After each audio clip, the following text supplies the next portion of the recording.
So first of all, we have here the Ten of Pentacles. And then we also have the King of Pentacles. These two cards in conjunction to one another or appearing in tandem, it usually denotes a situation where there is an escalation when it comes to your financial resources. For some of you, you might have recently gotten a raise, or you might be promised a raise.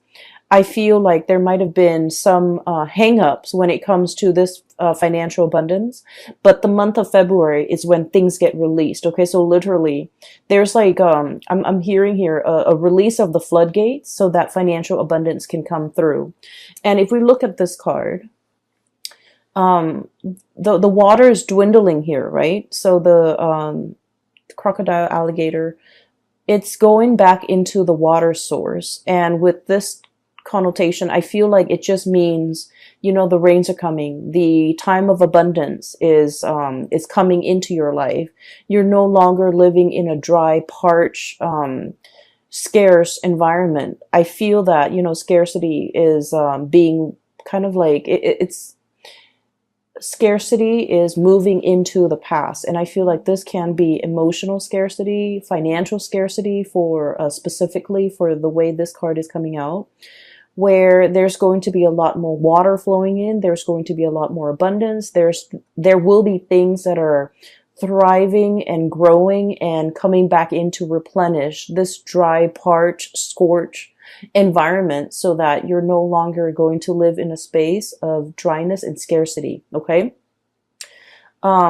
Alligators can stay underwater for a very long period of time before they need to come up for air. And so I feel like this might have been a situation that was subsisting. It existed for quite some time. And I feel that, you know, you were biding your time. You were waiting for the rains to come. You were waiting for that abundance to come into your life. And I feel the month of February, something triggers it. And I feel it has a lot to do with the planetary placement, because now we are moving into an air sign of Aquarius for the month of February. And Aquarius is a fellow air sign. So basically, there's planetary placements. When the sun is in Aquarius, it's going to trine. It's going to make a very good placement to your sign. And so as a result of that, I feel that, you know, you have some blessings coming through for this month. Okay. So whatever financial resources you've been waiting on, we have here the Hangman, and this is a state of waiting, a state of suspension, a situation where there has been some type of a holdup, something is like tied into the works and it's not being released. So I feel like for many of you, this could be physically property. Trying to release a property, like sell a property so that you can move into another property, trying to finalize a sale, and there might have been some type of contractual hangups. And I feel like for the month of February, things are clearing up. The way is paved for you so that you can, you know, achieve this financial abundance or this financial windfall that's coming through. And with this King of Pentacles imagery, this is a depiction of somebody who's escalating when it comes to their career, when it comes to their professional life, when it comes to the income generating projects or whatever it is they're taking on. This is somebody who's like a boss, okay? Who tells people what to do, when to do it, who oversees other people, who I guess as well they don't need to lift a finger. So I feel like you guys are in kind of this position. You don't need to lift a finger. You don't need to do the hard labor. You don't need to, you know, get your hands dirty. You're telling other people what to do. You're making these executive decisions, and other people are coming to you and, you know, I guess like you're appointing or you're assigning projects, assigning work, and you're overseeing the work. Okay, so this is somebody who is in a managerial role, who's in the upper echelon of either a company, an organization, or even someone who's self-employed. And as a result of it, I feel that you're reaping a lot of benefits as due to the escalation when it comes to your status, when it comes to your professional life, when it comes to even pay increases that goes along with this change or this escalation in your professional life. Okay, so we have some really great things coming into the picture. So on the money front, on the financial front, the month of February is going to be a little bit of a game changer for you.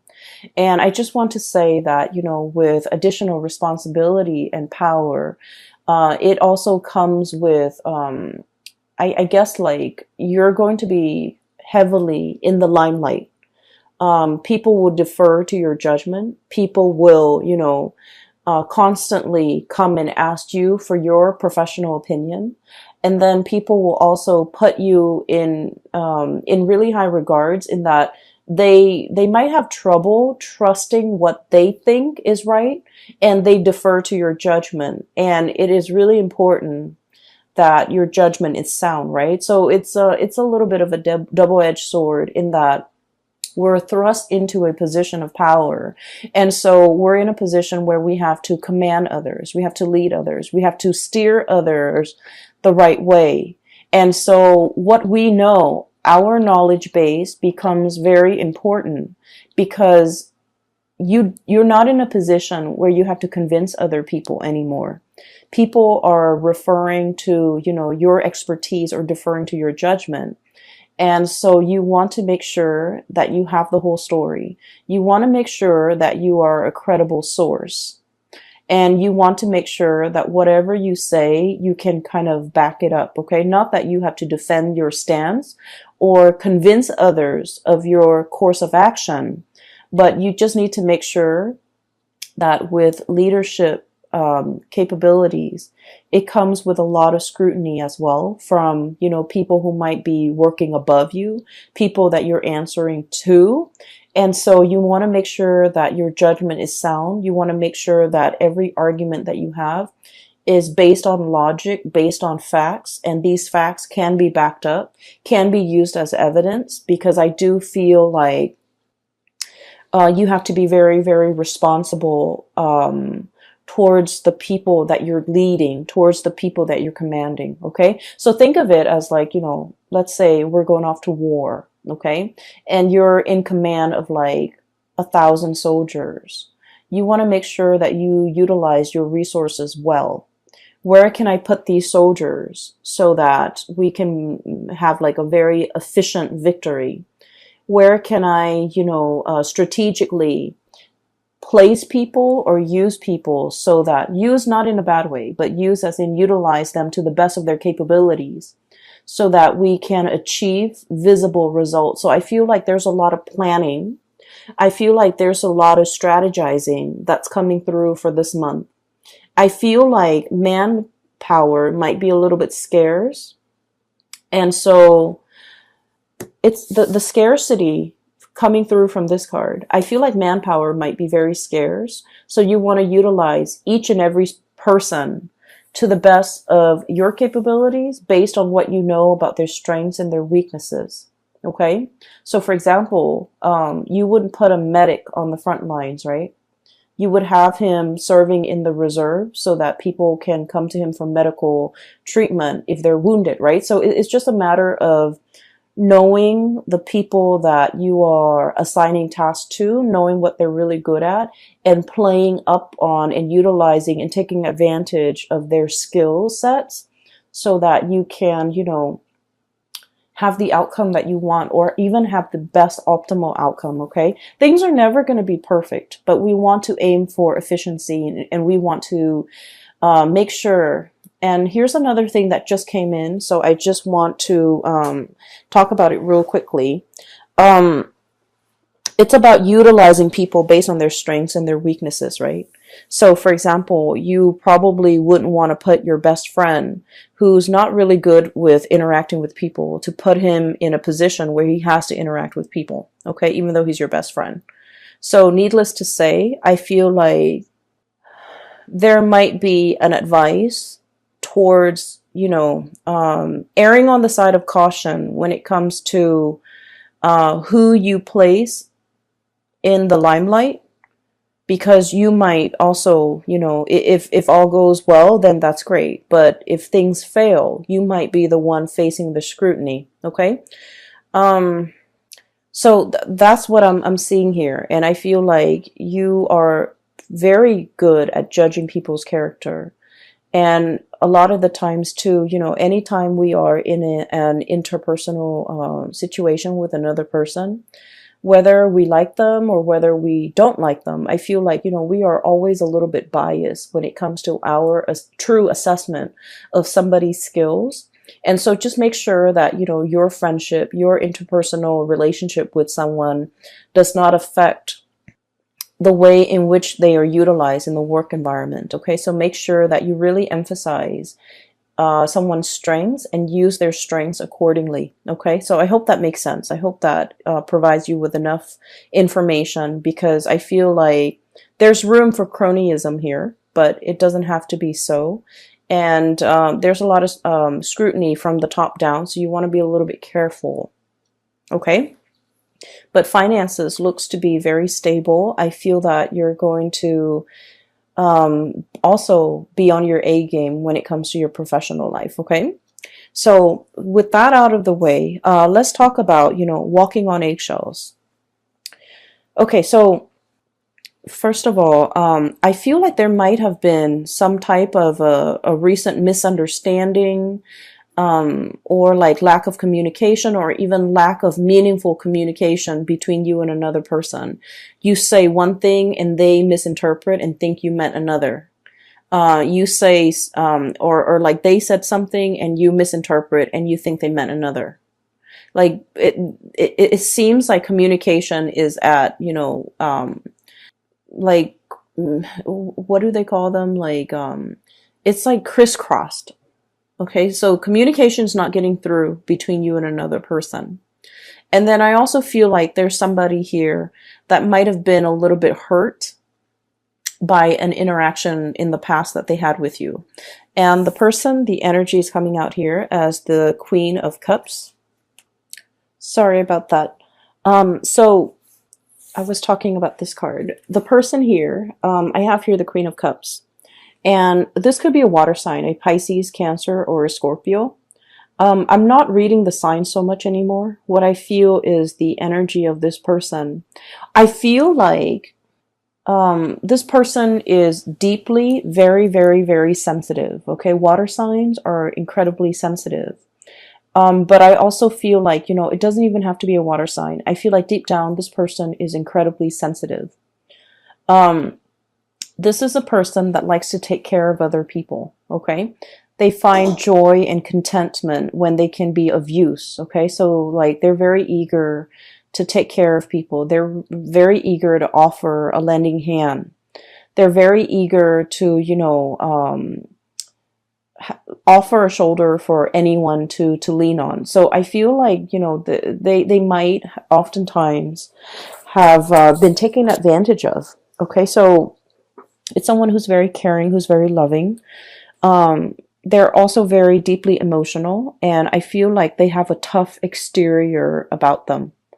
Okay, I'm looking at this, I guess, seal, walrus, whatever it is. It's and there's like a layer of blubber right underneath the skin. So I think of it as like armor. It's a necessity, because this person has been through a lot, and because they're so sensitive, that over the years they've built up this tough exterior about them, and they try not to let things get to them. And I also feel like they might have been, taken advantage of quite a bit by other people because of their kindness.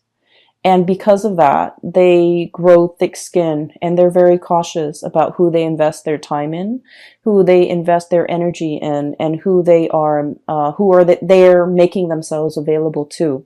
So this is a person that has been burned one too many times. And as a result of it, they're going into self-preservation mode. Okay. The Hermit energy. This is highly spiritual energy. Okay. And the card here, it says contemplation and wisdom. This is somebody who's very wise, like very, very wise. They understand human nature. They understand people's shortcomings. They are a very good judge of character as well. And I have a feeling here that there was something said, okay, between you and this person, where I feel like they might have gotten angry, okay, over something you said, over something that you did. And they might have like in a fit of anger, they might not have sugarcoated what they wanted to say, so it came out wrong. Does that make sense? So it's not like they meant for it to come out that way, but I feel like it just came out wrong. And then I also feel like there might have been an exchange between you and this person. And keep in mind the energy could be vice versa, because I feel like it's the person coming to you. But then again, it could be the energies could be flipped. And I feel like somebody feels like the other person's not doing enough. Not doing enough in a relationship, not chipping in, not carrying the burden of the relationship, childcare, family, responsibilities in the home, like I just sense that somebody felt like emotionally that they were carrying the weight of the relationship. That's what it feels like to me. And somebody is pointing out these things. And I feel like it's a situation that might have created a rift between the two of you. I feel like they're upset. And so this whole concept about walking on eggshells, I feel like somebody here, potentially you're walking on eggshells with another person and you're biding your time. I'm also sensing that this person, so just keep in mind, because the way the energy is coming out, I just feel like they have a lot, they over the years, they have repressed a lot of things, okay? A lot of things have been repressed under that layer of skin. So they might have felt a lot, but they never said it. They might have held on to resentment. They might have held on to grudges. And I don't feel like this is a petty person. I just feel like in any type of a relationship or interpersonal situation with another person, we know too much about the other person. There's always going to be grudges held. There will always be resentment. There will always be like discontent, right? But I feel like with this person, they've never expressed themselves in the past. They've never voiced their opinion. They've never, I guess, like let things go, because everything gets trapped under that layer of fat. That's what I'm feeling. And so it can potentially become toxic. Okay. It's like harboring resentment. And then rather than talking about it, rather than saying, well, yesterday you did this and I was really unhappy with that, they didn't talk about what happened yesterday. They pick on something else and they want to talk about that, when in fact, that's not the root of the problem. So I feel like they're addressing symptoms or talking about the symptoms of their discontent or their grudges or whatever it is they've been repressing, and they're not really addressing the issues. And so when you interact with them, it can be a little bit frustrating. And I feel like they know how to kind of poke at you where it hurts, or they know what to say that really gets under your skin. There's a whole concept here about, under the skin, getting under the layers and needing to expose things, needing to really talk about things, like talking about, for example, that elephant in the room. Rather than walking on eggshells, skirting around the issue, let's just talk about it. Let's just, slice it open and bring it out into the surface and talk about it. And, heal from it. I feel like there has been a lot of back and forth, a lot of grudges held, a lot of like skirting around issues, ignoring issues, sweeping things under the rug in your interaction with this person. And now it's at a point where things are starting to implode. And I just feel like the interaction between the two of you could be a little bit toxic.